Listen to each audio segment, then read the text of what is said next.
بعد ارشاد فرماتے ہیں کثیر الذکر۔ دوسری بڑے پیر کی خصوصیت میں نے دیکھی کہ ان کی زبان پر ہمیشہ اللہ کا ذکر ہوا کرتا تھا۔ عزیزان گرامی قدر، یہ ہے غوث الاعظم دستگیر۔ کیسے ہیں؟ ایک یہ کہ وہ بہت نیک ہیں، دوسرا کیا ہے؟ کثیر الذکر۔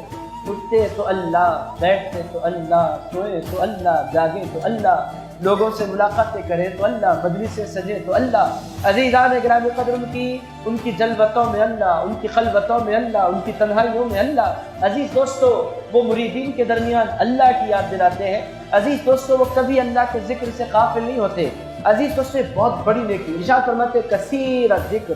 یہ چیزیں ہیں اس مجلس سے اٹھنے سے قبل ہم دیکھیں اور سر کی آنکھوں سے دیکھیں، محسوس کریں کہ ہمارے پیر ہے کیسے، غوث الاعظم دستگیر ہے کیسے۔ دوسری کوالٹی فرماتے ہیں کثیر الذکر۔ عزیز دوستو، ہماری زبانیں کبھی کبھی اللہ کا ذکر کر لیتی ہیں، مگر اہل اللہ کی زبانیں ہمیشہ اللہ کا ذکر کرتی رہتی ہیں۔ حضور پاک علیہ السلام نے فرمایا تھا کہ اہل اللہ والے کثرت سے اللہ کا ذکر، ان کی زبانیں ہمیشہ اللہ کے ذکر سے تر رہتی ہیں، ہمیشہ ان کی زبانوں پر اللہ کا ذکر۔ یہ دوسری خصوصیت ہو گئی۔ تیسری خصوصیت غوث اعظم دستگیر کی فرماتے ہیں دائم الفکر۔ یہ ہے انٹروڈکشن بڑے پیر کا۔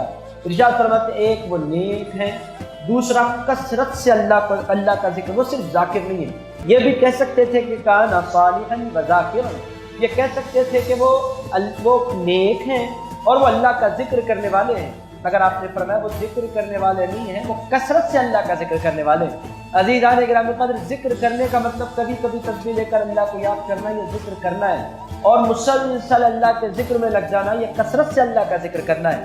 اللہ کا ذکر ایسا کرو، حضور فرماتے ہیں کہ دنیا تمہیں دیوانی سمجھنے لگ جائے، اتنا کثرت سے اللہ کو یاد کرو، جب ملو جس سے ملو اللہ ہی کی بات کرو، اللہ ہی کا ذکر کرو، اللہ ہی کا نام لو، اللہ ہی پر بھروسے کی دعوت دو، اللہ ہی کی طرف لوگوں کو بلاؤ۔ ایسے دیوانے بن جاؤ اللہ کے کہ جو تمہاری صحبت میں رہے وہ بھی اللہ کا دیوانہ بن جائے۔ عزیزان گرامی قدر، یہ خاصہ تھا غوث پاک کا کہ وہ جو ان کی صحبت میں بیٹھتا اس کو وہ ذاکر بناتے اور کثرت سے اللہ کا ذکر کرنے والا بناتے۔ کثیر الذکر، اللہ تعالیٰ نے قرآن مجید میں اسی لیے ارشاد فرمایا یا ایھا الذین آمنوا اذکروا اللہ ذکرا کثیرا۔ یہ نہیں فرمایا کہ لوگ اللہ کو یاد کرو، اللہ تعالیٰ فرماتے ہیں اللہ کو یاد کرو اور کثرت سے اللہ کو یاد کرو۔